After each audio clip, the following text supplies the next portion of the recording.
Em Cuiabá, o índice de endividamento da população subiu de 60,7% em agosto para 61,3% em setembro, de acordo com a pesquisa apurada pela Confederação Nacional do Comércio. A boa notícia é que, em relação ao mesmo período do ano passado, os níveis têm caído. E é para falar mais sobre esse assunto que eu converso agora ao vivo no quadro Momento da Economia, aqui do Jornal da Manhã, com o economista e parceiro da TV Record, Edi Santos Amorim. Bom dia, obrigado pela presença mais uma vez. Bom dia, é um imenso prazer. Quer dizer que em nível de 2016 houve um crescimento, mas comparando com 2015, temos nos endividado menos?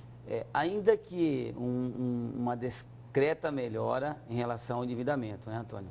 Mas são sinais de que o endividamento está tendo uma retração, ele está tendo uma queda, e ainda que pequeno, mas a tendência é que novas quedas consecutivas até o final do ano poderá acontecer. Para a gente entender, por que as pessoas se endividam? Antônio, a economia vem de uma recessão forte, né, nos últimos 2 anos. E aí você tem a questão da inflação de preço muito alto, aonde o salário dos trabalhadores não acompanha, acaba tendo um poder de compra menor. E aí você tem um outro fator que é a questão do desemprego, uma alta do desemprego no país que viabiliza o consumo, né? E aí você tem as atividades sofrendo forte pressão no comércio, principalmente no comércio, em Cuiabá, e aí você observa que o endividamento não tem como uma outra retração. Agora, o mais importante também, Antônio, os bancos também, devido às barreiras de restrição ao crédito e juros altos, também viabiliza a pessoa de ter condições de ter um crédito para poder sanar um determinado dívida, por exemplo. Ou seja, o dinheiro não está tão fácil mais através dos bancos, está restrito. Está restrito e mais caro. Agora, o que a gente faz preventivamente para evitar endividamento? Controle de gastos, né? Educação financeira, você precisa entender cada vez mais a questão da tua receita, você precisa controlar as suas despesas, né? Da mesma forma que eu digo que nós temos que controlar as nossas despesas, Antônio, o governo federal precisa fazer o dever de casa, que é concluir a reforma fiscal, para que a atividade econômica volte a retomar, Antônio, mesmo que a gente observe que o crescimento após uma retomada vai ser discreto, mas a atividade econômica precisa ser uma atividade forte, para gerar novos empregos, né? Para que a renda do trabalhador também possa ter uma valorização que não teve nos últimos 2 anos. A FEComércio aqui de Mato Grosso tem um apontamento da seguinte questão sobre esse endividamento.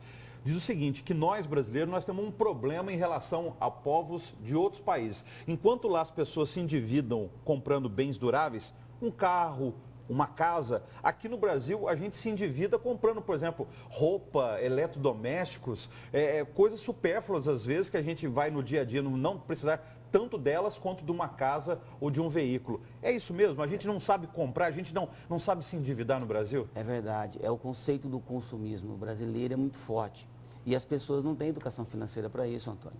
Então as pessoas endividam acima da sua capacidade de pagamento e isso é uma realidade. As pessoas precisam controlar. Eu sempre tenho orientado as pessoas a trabalhar com métodos simples. Eu sempre chamo os métodos de 50, 30, 20, por exemplo. Você tem 50% da renda que você precisa administrar seu custo fixo, Antônio, que é aquele que você paga todo mês. 30% da renda com seus custos variáveis. Aí entra superfluo, passeio, lazer, entretenimento, roupas e etc. Mas você tem que ter um fundo de reserva, tem que criar um hábito de ter um fundo de reserva. Ou seja, 20% da renda, ele tem que ser para essas eventualidades. E isso vale para qualquer salário? Para qualquer salário, Antônio. Quem ganha um salário mínimo, 3, 5, 10, etc. E outro detalhe, as pessoas que têm um salário maior, por exemplo, de 10 salários mínimos, ao longo dos anos, em vez de adquirir patrimônio e riqueza, adquirem dívidas por conta dessa euforia do consumo. Enquanto tem pessoas mais conservadoras, com salários menores, Antônio, em torno de 3 a 5 salários, consegue segurar e economizar um pouco mais. Mas um outro indicador, a intenção de consumo das pessoas também, do controle do consumo consciente, tem melhorado.